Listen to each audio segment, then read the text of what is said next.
Hi, my name is Robin DeRosa, and I'm the director of the Open Learning and Teaching Collaborative at Plymouth State University in New Hampshire in the United States.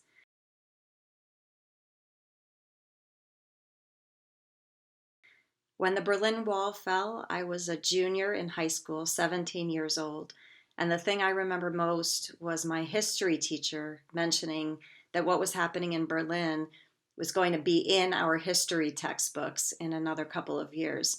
And I remember being so stunned to think that I was living through an era that was going to be so historically important.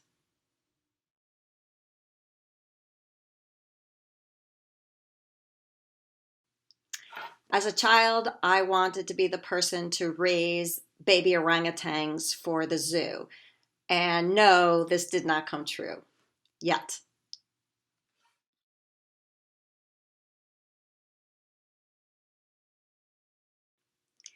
The ACE framework is a digital education breakthrough, but it's much more guided by a focus on learning rather than technology.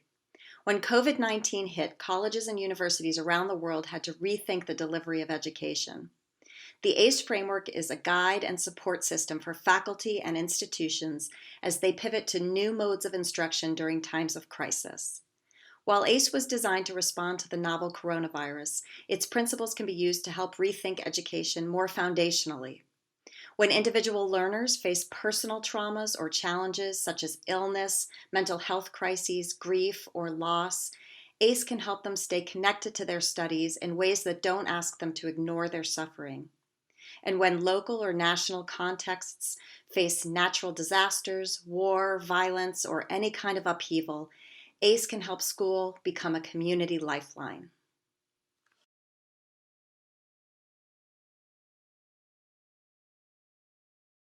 The concept behind ACE is that our values as educators should guide our planning during times of crisis. ACE stands for adaptability, connection, and equity, and it places learners and their needs at the center of its practices. The edtech industry is a $19 billion industry whose innovations are centrally designed to generate profits. ACE is made by educators and for educators. It's openly licensed and free to use. And most importantly, it sees technology as a tool to serve learning and to connect humans. So the pedagogy drives the technology, which is a radical departure from how things usually work in edtech.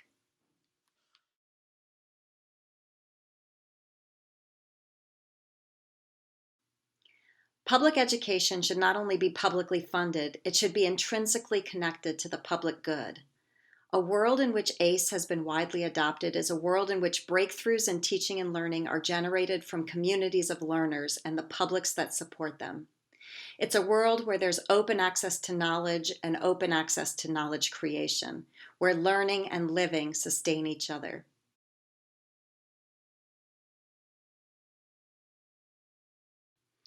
Well, ACE was built for the context of COVID-19, and obviously I spend a lot of sleepless nights worrying about the health of my family and my students and my institution.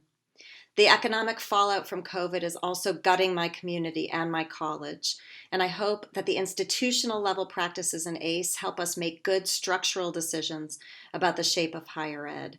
I worry that there won't be accessible options for post-secondary learning if we don't centrally prioritize it in the wake of this pandemic.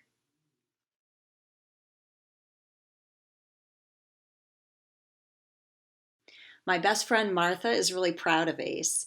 In fact, she works with me here in the collab and she helped to design ACE. We're best friends because this work brought us together. It's inspired us and we live and breathe it now. It's been joyous, even though the work is serious and hard.